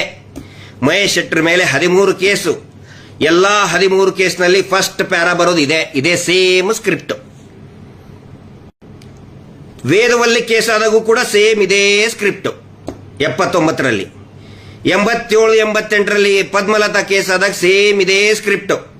ಧರ್ಮಸ್ಥಳದ ಮೇಲೆ ಅಪಮಾನ ಮಾಡ್ತಾ ಇದ್ದಾರೆ, ಅಪಚಾರ ಮಾಡ್ತಾ ಇದ್ದಾರೆ, ವಿಶ್ವವಿಖ್ಯಾತ ಕುಟುಂಬದ ಮೇಲೆ ಅಪಚಾರ ಮಾಡ್ತಾ, ಸೇಮ್ ಸ್ಕ್ರಿಪ್ಟ್. ಆನೆ ಮಾವುತನ ಕೇಸ್ ಆದಾಗೂ ಕೂಡ ಸೇಮ್ ಸ್ಕ್ರಿಪ್ಟ್. ಇವ್ರನ್ನ ಅತ್ಯಾಚಾರ ಪ್ರಶ್ನೆ ಮಾಡಿದಾಗ ಇದೇ ಫಸ್ಟ್ ಬರೋದೇ ಈ ಸ್ಕ್ರಿಪ್ಟ್. ನನ್ಗನ್ಸಿದೆ ಬಹುಶಃ ಅಲ್ಲಿ ಯಾವುದೋ ಕಲ್ಲಲ್ಲಿ ಕೆತ್ಬಿಟ್ಟಿದ್ದಾರೆ ಕಾಣ್ತದೆ. ಈ ಸ್ಕ್ರಿಪ್ಟನ್ನ ಕಲ್ಲಲ್ಲಿ ಕೆತ್ಬಿಟ್ಟಿದ್ದಾರೆ, ಈ ಸ್ಕ್ರಿಪ್ಟ್ ಅನ್ನ ಪೂರ್ತಿಯಾಗಿ. ಏನದು ಶಿಲಾಶಾಸನ ಅಂತಾರಲ್ಲ, ಶಿಲೆ ಮೇಲೆ ಶಾಸನ ಬರೆದಾರಲ್ಲ, ಹಂಗೆ ಇದು ಶಿಲಾಶಾಸನ. ಧರ್ಮಸ್ಥಳದ ಯಾವುದೋ ಒಂದು ಕಲ್ಲು ಬಂಡೆ ಮೇಲೆ ಧರ್ಮಸ್ಥಳದಾಗ ಇವ್ರ ಮನೆಯೊಳಗೆ ಒಂದು ಬಂಡೆ ಇಟ್ಕೊಂಡು ಅದರಲ್ಲಿ ಬರೆದು ಬಿಟ್ಟಿದ್ದಾರೆ ಆ ಶಿಲಾಶಾಸನನ. ಅದನ್ನೇ ಇಲ್ಲಿ ರಿಪೀಟ್ ಮಾಡಿದ್ದಾರೆ. ಇಲ್ಲಿ ನಾನು ಏನು ಹೇಳಕ್ ಹೊರಟಿದ್ದೀನಿ ಅಂತ ಹೇಳಿದ್ರೆ, ಇದನ್ನ ಬರೆದಂತವರು ಸನ್ಮಾನ್ಯ ನಿಂಗಪ್ಪನವರಲ್ಲ, ನಿಂಗಪ್ಪನವರು ಬರೆದಂತ ಸ್ಕ್ರಿಪ್ಟ್ ಅಲ್ಲ ಇದು. ಇದೇ ಸ್ಕ್ರಿಪ್ಟ್ ಮೇಲಿನೇ ಇವತ್ತು ಹಿಂದೂ ಮುಸ್ಲಿಂ ಅಂತ ಹೇಳಿ ಮಾಡೋದಕ್ಕೆ ಎಲ್ಲಾರ ಹತ್ರನೂ ಕಳಿಸ್ಬಿಟ್ಟಿದ್ದಾರೆ. ಇವ್ರ ಗ್ಯಾಂಗಿಗೆ ಬೋಗಸ್ ಫೇಕ್ ಗ್ಯಾಂಗ್ಗಳಿದಾವಲ್ಲ, ಹಿಂದೂ ಮುಸ್ಲಿಂ ಮಾಡುವಂತ ಗ್ಯಾಂಗ್ಗಳಿದಾವಲ್ಲ, ಅವ್ರಿಗೆ ಕಳಿಸ್ಬಿಟ್ಟಿದ್ದಾರೆ ಇದೇ ಸ್ಕ್ರಿಪ್ಟ್. ಬೇಕಾದ್ರೆ ನೋಡಿ, ಟೀಕೆ ಮಾಡ್ತಾ ಇದಾರಲ್ಲ, ಬೈತಾ ಇದಾರಲ್ಲ, ಹಿಂದೂ ಮುಸ್ಲಿಂ ಹಂಗಂತ. ಅವರೆಲ್ಲರೂ ಕೂಡ ಇದೇ ಬೇಸಿಕ್ ಸ್ಕ್ರಿಪ್ಟ್ ಇಟ್ಕೊಂಡೇ ಸುಮ್ಮನೆ ಹಿಂದೂ ಮುಸ್ಲಿಂ ಮಾಡ್ತಾ ಇದ್ದಾರೆ. ಫಸ್ಟ್ ಅವ್ರು ಏನ್ ಮಾಡಿದ್ರು ಕೆಲಸ ಹೇಳಿ? ಇದು ಯಾವಾಗ ಸ್ಟಾರ್ಟ್ ಆಯ್ತು? 5ನೇ ತಾರೀಕಿಗೆ FIR ಯಾವಾಗ ಆಯ್ತಲ್ಲ, ಅವಾಗ ನಂತರ ಸ್ಟಾರ್ಟ್ ಮಾಡಿದ್ರು ಹಿಂದೂ ಮುಸ್ಲಿಂ ಅಂತ ಹೇಳಿ. ಯಾಕಂತ ಹೇಳಿದ್ರೆ ದೇ ವೇರ್ ವೇಟಿಂಗ್. ಇನ್ನೂ ಒಂದು ಕುತಂತ್ರ ಮಾಡಿದ್ರು, ಅದನ್ನ ನಾನು ಇವತ್ತು ಎಕ್ಸ್ಪ್ಲೇನ್ ಮಾಡಲೇಬೇಕು. ಇವ್ರೇನ್ ಮಾಡಿದ್ರು, ಬೆಂಗಳೂರಿನ ಅಂದ್ರೆ ಬಳ್ಳಾರಿಯಲ್ಲೂ ಭಯಂಕರ ಹುಡುಕ್ಬಿಟ್ಟಿದ್ದಾರೆ. ಇವನು ಅಲ್ಲಿ ಬಳ್ಳಾರಿಯಲ್ಲೇ ಇರಬಹುದು ಅಂತ ತಿಳ್ಕೊಂಡಿದ್ದಾನೆ ಈ ಹುಡುಗ, ಯಾರು ಸಮೀರ್ ಅವರು. ಅದಾದ ನಂತರ ಇಲ್ಲಿ ಹುಡುಕಾಡಿದ್ದಾರೆ, ಬೆಂಗಳೂರಿನಲ್ಲಿ ಎಲ್ಲ ಹುಡುಕಾಡಿದ್ದಾರೆ, ಟವರ್ ಲೊಕೇಶನ್ ಹಾಕಿದ್ದಾರೆ. ಆಮೇಲೆ ಟವರ್ ಲೊಕೇಶನ್ ಹುಡ್ಕೊಂಡು ಬಂದು ಅವ್ರದ್ದು ಏನಿತ್ತು ಸ್ಟ್ರಾಟಜಿ, ಇವನನ್ನ ಪೊಲೀಸ್ ಜೀಪಲ್ಲಿ ಕುಂದಿರ್ಸ್ಕೊಂಡು ಹೋಗ್ಬೇಕು. ಅವ್ನು ಹೋಗ್ಬೇಕಾದ್ರೆ ಎಲ್ಲರೂ ವಿಡಿಯೋ ಮಾಡ್ಕೊಳ್ಳೋದು. ಇವ್ರ ಗ್ಯಾಂಗ್ ಎಲ್ಲ ಸರೌಂಡ್ ಹೊಡೆದಿತ್ತಿದ್ದು ಹಾರರ್ ಗ್ಯಾಂಗ್ ಧರ್ಮಸ್ಥಳದಲ್ಲಿ ಹಾರರ್ ಮಾಡಿದಂತ ಹಾರರ್ ಗ್ಯಾಂಗ್ ಸುತ್ತಲೂ ಒಂದಿಷ್ಟು ಕ್ಯಾಮೆರಾ ಇಟ್ಕೊಂಡು ನಿಂತಿದ್ದು. ನೋಡಿ ಅರೆಸ್ಟ್ ಆದ ಅಂತ ಹೇಳಿ ಒಂದು ಮೆಸೇಜ್ ಕೊಡಕ್ ನೋಡ್ತಾ ಇದ್ರು ಅವರು ಎಂಟೈರ್ ಯೂಟ್ಯೂಬರ್ಸ್ಗೆ. ನೋಡಿ ನೀವು ಸಮೀರ್ ಮಾತಾಡಿದ ಹೆಂಗ್ ಹಿಡ್ಕೊಂಡು ಹೋಗ್ತಾ ಇದಾರೆ ನೋಡ್ರಿ ಅವನ್ನ.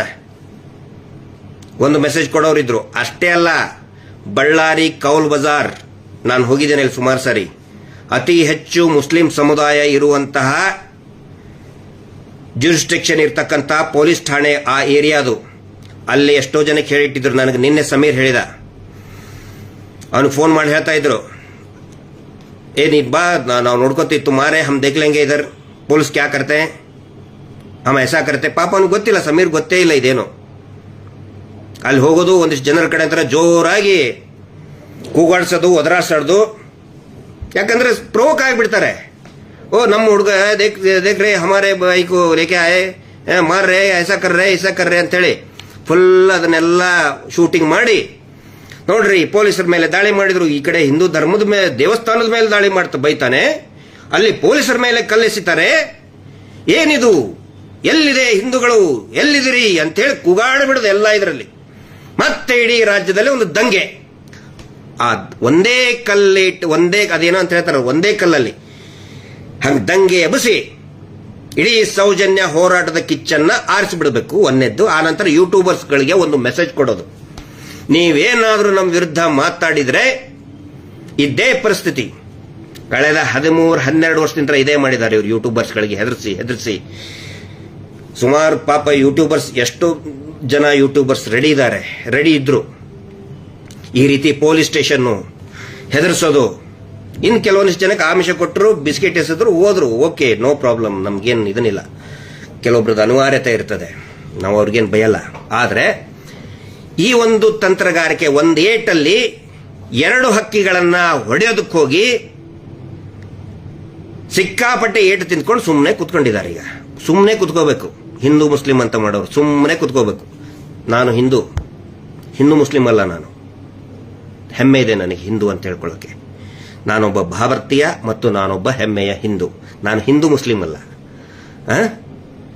ಆ ನಂತರ ಕೆಲವೊಬ್ರು ನನಗೆ ಕೇಳಿದ್ದಾರೆ, ಮೆಸೇಜ್ ಹಾಕಿದ್ದಾರೆ, ಯಾಕೆ ಸಮೀರ್ ಬಗ್ಗೆ ಇಷ್ಟೊಂದು ಸೀರಿಯಸ್ ಆಗಿ ನೀವು ಅವನನ್ನ ಹೈಕೋರ್ಟಿಗೆ ಹೋಗಿ ಪ್ರೊಟೆಕ್ಟ್ ಮಾಡ್ತಾ ಇದ್ದೀರಾ ಅಂತ ಕೇಳಿದರು. ಅವರೆಲ್ಲರಿಗೂ ನಾನು ಒಂದು ಮಾತು ಹೇಳ್ತಾ ಇದ್ದೀನಿ, it is not only A question of ಒಬ್ಬ ಸಮೀರನ ಸುರಕ್ಷತೆಯ ಪ್ರಶ್ನೆ. ಯಾರು ಯೂಟ್ಯೂಬರ್ ಅವರ ಪ್ರೊಟೆಕ್ಟ್ ಬರೀ ಸಮೀರ್ ಮೇಲಿಷ್ಟೇ ಎಫ್ಐಆರ್ ಆಗಿಲ್ಲ. ಇದಕ್ಕಿಂತ ಮುಂಚೆ ಅನೇಕ ಸೌಜನ್ಯ ಪರ ನಿಂತಹ ಅನೇಕ ಯೂಟ್ಯೂಬರ್ಗಳ ಮೇಲೆ ಎಫ್ಐಆರ್ ಮಾಡಿದ್ದಾರೆ.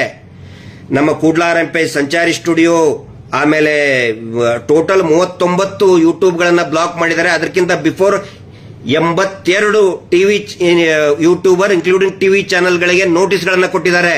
ಮಾತಾಡಲೇಬಾರದು. ಒಂದು ಸಣ್ಣ ಆರ್ಟಿಕಲ್ ಬರೆದ್ರೆ ಯೂಟ್ಯೂಬ್ ಬಿಡಿ, ಸಣ್ಣ ಆರ್ಟಿಕಲ್ ವೆಬ್ ಪೇಜ್ ನಲ್ಲಿ ಒಂದು ಸಣ್ಣ ಸೌಜನ್ಯಗಳಿಗೆ ನ್ಯಾಯ ಬೇಕು ಅಂದ್ರೆ ಟಕ್ಕನೆ ಒಂದು ನೋಟಿಸ್ ಕಳಿಸ್ಬಿಡೋದು. ಆ ಶೀನಪ್ಪ ಅವನ ಬಗ್ಗೆ ಯಾರು ಬೈದಿಲ್ಲ ರೀ. ಅವನು ಯಾರು ಅಂತ ಯಾರಿಗೂ ಗೊತ್ತಿಲ್ಲ, ಅವನು ಕಳಿಸ್ತಾನೆ. ಅವನು ಯಾರು ಅಂತ ಯಾರಿಗೂ ಗೊತ್ತಿಲ್ಲ, ಅವನು ನೋಟಿಸ್ ಕಳಿಸೋದು. ಅವ್ರು ನೋಟಿಸ್ ಕಳಿಸಿದ್ರೆ ಫೋನ್ ನಂಬರ್ ಸಿಗ್ತದೆ, ಹೆದರ್ಸೋದು ಅಥವಾ ಡೀಲಿಂಗ್ ಮಾಡೋದು. ನಿಮ್ಮನ್ನ ಹಂಗ್ ಮಾಡ್ತೇವೆ ಹಿಂಗ್ ಮಾಡ್ತೇನೆ. ಅಕ್ಷರ ರಾಜು ಅವ್ರು ಕೇಳ್ರಿ, ಸುಬ್ರಹ್ಮಣ್ಯ ಹಂಡಿಗೆ ಅವ್ರು ಕೇಳಿ, ಕೂಡ್ಲಾರಂಪೇಜ್ ಅವ್ರು ಕೇಳಿ, ಸಂಚಾರಿ ಸ್ಟುಡಿಯೋ ಅವ್ರು ಕೇಳಿ. ಆನಂತರ ನಮ್ಮ ರೈಟ್ ನ್ಯೂಸ್ ಇತ್ತೀಚೆಗೆ ತುಂಬಾ ಉತ್ಸಾಹದಿಂದ ಒಬ್ಬ ಯುವಕ, ಶ್ರೀ ಅನ್ನುವಂತ ಯುವಕ ತುಂಬಾ ಉತ್ಸಾಹದಿಂದ ಎಷ್ಟು ಬೆದರಿಕೆ ಕೆರೆಗಳು ಬಂದು ರೈಟ್ ನ್ಯೂಸ್ನವ್ರಿಗೆ. ಈ ಮೀಟರ್ ಬಡ್ಡಿ ದಂಧೆಯಿಂದ ಹಳ್ಳಿಗೂ ತಲುಪಿದ್ರು ಅವರು. ಎಷ್ಟೊಂದು ಕರೆಗಳು ಬಂದು ರೈಟ್ ನ್ಯೂಸ್ಗೆ. ಹಿಂಗಾಗಿ ಇನ್ನೂ ಅನೇಕ ಯೂಟ್ಯೂಬರ್ಗಳು ಇವತ್ತು ನಿಜವಾಗಲೂ ಕೂಡ ಯೂಟ್ಯೂಬರ್ ಒಂದು ದೊಡ್ಡ ಕ್ರಾಂತಿಯನ್ನ ಮಾಡ್ತಾ ಇದ್ದಾರೆ. ಬಹುಶಃ ಈ ಕ್ರಾಂತಿ ಇಡೀ ದೇಶ ಮತ್ತು ಜಗತ್ತು ಮೆಚ್ಚುವಂತ ಕ್ರಾಂತಿ ಯೂಟ್ಯೂಬರ್ ಮಾಡೋದು. ಹಿಂಗಾಗಿ ಯೂಟ್ಯೂಬರ್ ಇವ್ರಿಗೆ ಚುಚ್ಚುತ್ತಾ ಇದೆ. ಇವರಿಗೆ ಯೂಟ್ಯೂಬರ್ ಅದರ ಸಲುವಾಗಿ ಈ ಒಂದು ಸಂದೇಶವನ್ನ ಕೊಡುವಂತ ಕೆಲಸ ಮಾಡಿದ್ರು. ಆದರೆ ಬರೋಬ್ಬರಿ ಏಟ್ ಬಿತ್ತವರಿಗೆ. ಇದು ಸೌಜನ್ಯಳ ಶಕ್ತಿ, ಮಂಜುನಾಥ ಸ್ವಾಮಿಯ ಶಕ್ತಿ, ಅಣ್ಣಪ್ಪ ಸ್ವಾಮಿಯ ಶಕ್ತಿ. ಇದು ಗೊತ್ತಿರಲಿ. ಹೀಗಾಗಿ ನಾವು ಮುಂದೆ ಏನ್ ಮಾಡ್ತಾ ಇದೀವಿ ಅಂತ ಹೇಳಿದ್ರೆ, ಈ protection it is not only for Sameer. ಸಮೀರ್ನಂತೆ ಧ್ವನಿ ಎತ್ತುತ್ತಾ ಇರುವಂತಹ ಈ ಇನ್ನು ಮುಂದೆನೂ ಕೂಡ ಬೇರೆ ಬೇರೆ ಸಾಮಾಜಿಕ ವಿಷಯದಲ್ಲಿ ಧ್ವನಿ ಎತ್ತತಕ್ಕಂತಹ ಯೂಟ್ಯೂಬರ್ಗಳ ಮೇಲೆ ಯಾರೂ ಈ ರೀತಿ ಕಾನೂನು ಬಾಹಿರವಾಗಿ ಅವರಿಗೆ ಹೆದರಿಕೆಯನ್ನ ಕೊಡುವಂತ ಕೆಲಸ ಆಗಬಾರ್ದು. ಪಟ್ಟಭದ್ರ ಹಿತಾಸಕ್ತಿಗಳು, ಫ್ರೀಡಮ್ ಆಫ್ ಸ್ಪೀಚ್ ಯಾವತ್ತಿಗೂ ಕೂಡ ಜೀವಂತ ಇರಬೇಕು. ಯಾವಾಗ ಫ್ರೀಡಮ್ ಆಫ್ ಸ್ಪೀಚ್ ಜೀವಂತ ಇರುತ್ತೆ ಆವಾಗ ಮಾತ್ರ ಜನಸಾಮಾನ್ಯ ಜೀವಂತವಾಗಿರ್ತಾನೆ. ಜನಸಾಮಾನ್ಯನಿಗೆ ನ್ಯಾಯ ಸಿಗುತ್ತೆ. ಅದು ಯೂಟ್ಯೂಬರ್ ಇರ್ಬೋದು, ಟಿವಿ ಚಾನಲ್, ವಾಟ್ ಎವರ್, ಯಾವುದೇ ಜರ್ನಲಿಸಂ ಇರ್ಬೋದು. ಆ ಜರ್ನಲಿಸಂಗೆ ರಕ್ಷಣೆ ಕೊಡೋದಕ್ಕೆ ಇಷ್ಟೊಂದು ಸೀರಿಯಸ್ ಆಗಿ ತಗೊಂಡಿದ್ದೀವಿ. ನಾವು ಸುಮ್ಮನೆ ಬಿಡಲ್ಲ, ಇದನ್ನ ತುಂಬಾ ಸೀರಿಯಸ್ ಆಗಿ ತಗೊಂಡಿದ್ದೀವಿ. ಬರುವಂತಹ ನೆಕ್ಸ್ಟ್ ವೀಕೆಂಡ್ ಸ್ವತಃ ಸಮೀರ್ ಎಲ್ಲಾ ಯೂಟ್ಯೂಬರ್ಗಳ ಜೊತೆಗೆ ಇಂಟರಾಕ್ಷನ್ ಮಾಡೋರಿದ್ದಾರೆ. ಏನೇನು ಸತ್ಯಾಸತ್ಯತೆ ನಡೆದಿದೆ ಎಲ್ಲವನ್ನು ಕೂಡ ತಿಳಿಸ್ತಾರೆ. ಸೌಜನ್ಯ ಪ್ರಕರಣದ ಬಗ್ಗೆ, ಧರ್ಮಸ್ಥಳದ ಹಾರರ್ಗಳ ಬಗ್ಗೆ ಇನ್ನೂ ಅನೇಕ ವಿಷಯಗಳು ಹೊರಬರಲಿದೆ. ಬರುವಂತಹ ವೀಕೆಂಡ್ಗೆ ಒಂದು ಥ್ಯಾಂಕ್ಸ್ ಹೇಳೋದಕ್ಕೆ ಮತ್ತು ಎಲ್ಲಾ ಯೂಟ್ಯೂಬರ್ಗಳಿಗೆ ಒಂದು ಕಾನೂನಿನ ಧೈರ್ಯವನ್ನು ಸ್ಟ್ರೆಂತ್ ಕೊಡೋದಕ್ಕೆ ಇವತ್ತು ನಮ್ಮ ಅಡ್ವೊಕೇಟ್ ಹೇಳಿದ್ದಾರೆ, ಸಮೀರ್ ಒಬ್ಬರಿಗೆ ಅಲ್ಲ, ನಾವು ಪ್ರತಿಯೊಬ್ಬ ಫ್ರೀಡಮ್ ಆಫ್ ಸ್ಪೀಚ್ ಅನ್ನು ನಾವು ಎತ್ತಿ ಹಿಡಿಬೇಕು. ಜರ್ನಲಿಸ್ಟ್ಗಳಿಗೆ ಯಾರು ಭಯ ಬಿದ್ದಿದ್ದಾರೆ ಆ ಜರ್ನಲಿಸ್ಟ್ಗಳ ಜೊತೆಗೆ ನಾವು ನಿಂತ್ಕೋಬೇಕು. ನಾವು ನಮ್ಮ ಆಫೀಸ್ ಪೂರ್ತಿ ನಮ್ಮ ಸ್ಟಾಫ್ ನಿಂತ್ಕೊಳ್ತಿದ್ದೆ ಅಂತ ಹೇಳಿದ್ದಾರೆ. ನಮಗೆ ಯಾವುದೇ ಫೀಸ್ ಬೇಕಾಗಿಲ್ಲ, ಅವ್ರ ಜೊತೆಗೆ ನಾವು ಇದೀವಿ ಅಂತ ಹೇಳಿ ಒಂದು ಸ್ಟ್ರಾಂಗ್ ನಿಲುವನ್ನು ತಗೊಂಡಿದೀವಿ ನಾವು. ಯಾಕಂದ್ರೆ ನೋಡಿ, ಯಾರಾದರೂ ಒಬ್ರು ಮಾತಾಡೋರು ಇದ್ರೆ ಜನಸಾಮಾನ್ಯರಿಗೆ ಒಂದು ಧೈರ್ಯ ಇರ್ತದೆ. ಇದು ಜನಸಾಮಾನ್ಯರ ದೇಶ, ಇದು ವಿಐಪಿಗಳ ದೇಶ ಅಲ್ಲ. ಜನಸಾಮಾನ್ಯರಿಗೆ ಧೈರ್ಯ, ಅದನ್ನ ಜನಸಾಮಾನ್ಯರಿಗೆ ತಲುಪಿಸೋರು ಯಾರು? ಪ್ರೆಸ್. ಅದರಲ್ಲಿ ವಿಶೇಷವಾಗಿ ಯೂಟ್ಯೂಬರ್ಗಳು ಮತ್ತೆ ಈ ಪೇಜ್ ರೈಟರ್ಸ್ಗಳು, ಕಂಟೆಂಟ್ ರೈಟರ್ಸ್ಗಳು, ಅವರಿಗೋಸ್ಕರ ಒಂದು ಇಂಟರಾಕ್ಷನ್, ಸಮೀರ್ ಅವ್ರ ಜೊತೆಗೆ ಒಂದು ಇಂಟರಾಕ್ಷನ್ ಸೆಷನ್ ಅನ್ನು ಇಟ್ಟಿದ್ದೀವಿ. ದಯವಿಟ್ಟು ಯಾರು ನ್ಯಾಯದ ಪರವಾಗಿದ್ದೀರಿ ಎಲ್ಲರೂ ಕೂಡ ಬರಬೇಕು ಅಂತ ನಾನು ಕೈ ಮುಗಿದು ಕೇಳ್ತಾ ಇದ್ದೀನಿ. ಸೌಜನ್ಯ ನ್ಯಾಯಪರ ಸಮಿತಿಯಿಂದ ಈ ಒಂದು ಸೌಜನ್ಯಳಿಗೆ ನ್ಯಾಯ ಸಿಗಬೇಕು ಮತ್ತು ಧೈರ್ಯವಾಗಿ ನೀವು ಪ್ರಸಾರ ಮಾಡೋದಕ್ಕೆ, ನ್ಯಾಯಯುತವಾಗಿ ಪ್ರಸಾರ ಮಾಡೋದಕ್ಕೆ, ವಿನಾಕಾರಣ ಸುಳ್ಳು ಆರೋಪ ಮಾಡೋದಲ್ಲ, ನ್ಯಾಯಯುತವಾಗಿ ಪ್ರಸಾರ ಮಾಡೋದಕ್ಕೆ ಒಂದು ಉತ್ತೇಜನ ಕೊಡೋದಕ್ಕೆ ಈ ಒಂದು ಇದನ್ನ ಇಟ್ಕೊಂಡಿದ್ದೀವಿ. ದಯವಿಟ್ಟು ಪ್ರತಿಯೊಬ್ಬರು ಕೂಡ ಯಾರ್ಯಾರಿಗೆ ಉತ್ಸಾಹ ಇದೆ, ಈ ಸುಮ್ಮನೆ ಬಂದು ಗಲಾಟೆ ಮಾಡೋರಿಗೆ ಅವಕಾಶ ಇಲ್ಲ. ಅದು ಇದು ಏನೇನೋ ಮಾತಾಡ್ಕೊಂಡು ಗಬ್ಬೆಬ್ಸೋರಿಗೆ ಅವಕಾಶ ಇಲ್ಲ. ಆ ಥರ ಮಾಡಿದ್ರೆ ಹೊರಗಡೆ ಹಾಕುವಂತ ವ್ಯವಸ್ಥೆನೂ ಕೂಡ ಇದೆ. ಅದಕ್ಕೆ ದಯವಿಟ್ಟು ಯಾರ್ಯಾರು ಫ್ರೀಡಮ್ ಆಫ್ ಸ್ಪೀಚ್ ಅನ್ನ ಬೆಂಬಲಿಸ್ತೀರಿ ತಮ್ಮೆಲ್ಲರಿಗೂ ಕೂಡ ಈ ಬರುವ ವೀಕೆಂಡ್ ನಾವು ಡೇಟು, ಟೈಮು ಮತ್ತು ಪ್ಲೇಸು ಎಲ್ಲಾನು ಕೂಡ ನಾಳೆ ಅಥವಾ ಮ್ಯಾಕ್ಸಿಮಮ್ ಸುಮಾರದವರೆಗೆ ಎಲ್ಲಾ ಯೂಟ್ಯೂಬರ್ಗಳಿಗೂ ಕೂಡ ತಲುಪಿಸ್ತೇವೆ. ಸೌಜನ್ಯ ನ್ಯಾಯಪರವಾಗಿದ್ದಂಥವ್ರಿಗೆ, ಯಾರು ಈ ದೇಶದ ಪ್ರಜೆಗಳು ಅನ್ಕೋತೀರಿ ಅಂದ್ಕೊಂಡಿದ್ದು ಸುಮಾರು ಜನ ಪಾಪ ನಿಜವಾಗ್ಲೂ hats off YouTubers and Facebook, ಇನ್ಸ್ಟಾಗ್ರಾಮ್ನಲ್ಲಿ ಪೇಜ್ ರೈಟರ್ಸ್ಗಳಿಗೆ ಹ್ಯಾಟ್ಸ್ ಆಫ್. ಒಂದು ದೊಡ್ಡ ಕ್ರಾಂತಿಗೆ ಚಾಲನೆಯನ್ನು ಕೊಟ್ಟಿದ್ದೀರಿ. ಹೀಗಾಗಿ ಒಂದು ಥ್ಯಾಂಕ್ಸ್ ಗಿವಿಂಗ್ ಸೆಷನ್ ಅನ್ನ ಮತ್ತೆ ಇನ್ನೂ ಅನೇಕ ಧರ್ಮಸ್ಥಳದ ಹಾರರ್ಗಳನ್ನ ದಾಖಲೆ ಸಮೇತ ಬಿಡುಗಡೆ ಮಾಡುವಂತ ಒಂದು ಪ್ರಯತ್ನ ನಡೀತದೆ. ದಯವಿಟ್ಟು ಎಲ್ಲರೂ ಬರಬೇಕು ಅಂತ ಕೇಳ್ಕೊತಾ ಇದ್ದೀನಿ. ಅಲ್ಟಿಮೇಟ್ಲಿ ಈ ಹೋರಾಟ ಒಂದು ತಾರ್ಕಿಕ ಅಂತ್ಯಗೊಳ್ಳಲೇಬೇಕು. ಅತ್ಯಂತ ವೇಗವಾಗಿ ಹರಡ್ತಾ ಇದೆ. ಆ ನಂತರ ಎಲ್ರಿಗೂ ಹೇಳ್ತಾ ಇದ್ದೀನಿ, ಪ್ರಚಾರ ನೋಡಿ, ಯಾವತ್ತಿಗೂ ಕೂಡ ಇಂಡಿವಿಜುವಲ್, ನಾನು ನನ್ನ ಬಗ್ಗೆ ಹೇಳ್ತಾ ಇದ್ದೀನಿ, ಇಂಡಿವಿಜುವಲ್ ವ್ಯಕ್ತಿಗೆ ನನಗೆ ಪ್ರಚಾರ ಯಾವತ್ತಿಗೂ ನೋಡಿ ಒಂದು ಹೋರಾಟ ಯಾಕೆ ಹಾಳಾಗ್ತಾ ಇದೆ ಅಂತ ಹೇಳಿದ್ರೆ, ಗಿರೀಶ್ ಮಟ್ಟಣ್ಣ ಅವರಿಗೆ ದೊಡ್ಡವನ್ ಮಾಡಿದ್ರೆ ಅದೇ ಒಂದು ದೊಡ್ಡ ಕಂಟಕ. ಪ್ಲೀಸ್ ಸಬ್ಜೆಕ್ಟ್ ಬಗ್ಗೆ, ಹೋರಾಟದ ಬಗ್ಗೆ ನೀವು ಕನ್ಸರ್ನ್ ಇರಲಿ. ನಮ್ಮನ್ನ ದೊಡ್ಡವ್ರು ಮಾಡೋದು ಬೇಡ, ನಮ್ಮನ್ನ ಹೀರೋ, ನಮ್ಮನ್ನ ಏನೋ I am very common man, ಒಬ್ಬ ಸಾಮಾನ್ಯ ವ್ಯಕ್ತಿ ನಾನು. ಪ್ಲೀಸ್ ಸೌಜನ್ಯ ಹೋರಾಟದ ಬಗ್ಗೆ ಧ್ವನಿಗೂಡಿಸಿ ಅಂತ ಕೇಳ್ತಾ, ಮತ್ತೆ ನಮ್ಮ ಮಹೇಶ್ ಶೆಟ್ಟಿ ತಿಮ್ಮರೋಡಿ ಅವರ ನೇತೃತ್ವದಲ್ಲಿ ನಡೀತಾ ಇರುವಂತಹ ಈ ಸಂಪೂರ್ಣ ಅವರ ಮಾರ್ಗದರ್ಶನದಲ್ಲಿ ನಡೀತಾ ಇರತಕ್ಕಂಥ ಅನೇಕ ಈ ಹೋರಾಟದ ಅನೇಕ ಮಜಲುಗಳಿಗೆ ಎಲ್ಲರ ಒಂದು ಬೆಂಬಲ ಇರಲಿ ಅಂತ ಹೇಳಿ ಇವತ್ತಿನ ಈ ಒಂದು ಲೈವ್ ಅನ್ನು ಮುಗಿಸ್ತಾ ಇದ್ದೇನೆ. ಪ್ರತಿಯೊಬ್ಬರು ಕೂಡ ಇದನ್ನ ಶೇರ್ ಮಾಡಿ, ಸಾಧ್ಯ ಆದಷ್ಟು ಜನರಿಗೆ ಶೇರ್ ಮಾಡಿ. ಎಲ್ಲರೂ ಕೂಡ ಸಾಕಷ್ಟು ಜನ ಜಾಗೃತರಾಗಿದ್ದಾರೆ. ಡ್ಯೂ ಟು ಸಮೀರ್ ವಾಯ್ಸ್ ತುಂಬಾ ದೊಡ್ಡದಿದೆ, ತುಂಬಾ ರೀಚ್ ತುಂಬಾ ದೊಡ್ಡದಾಗಿದೆ. ಹೀಗಾಗಿ ಪ್ರತಿ ಹಂತದಲ್ಲಿನೂ ಕೂಡ ಇದನ್ನು ಗಮನಿಸಿ ಪ್ರತಿಯೊಬ್ಬರು ಕೂಡ ಇದರಲ್ಲಿ ಭಾಗಿಯಾಗಿ ಅಂತ ಹೇಳ್ತಾ ಇವತ್ತಿನ ಈ ಲೈವ್ ಅನ್ನು ಮುಗಿಸ್ತಾ ಇದ್ದೀನಿ. Justice for Soujanya.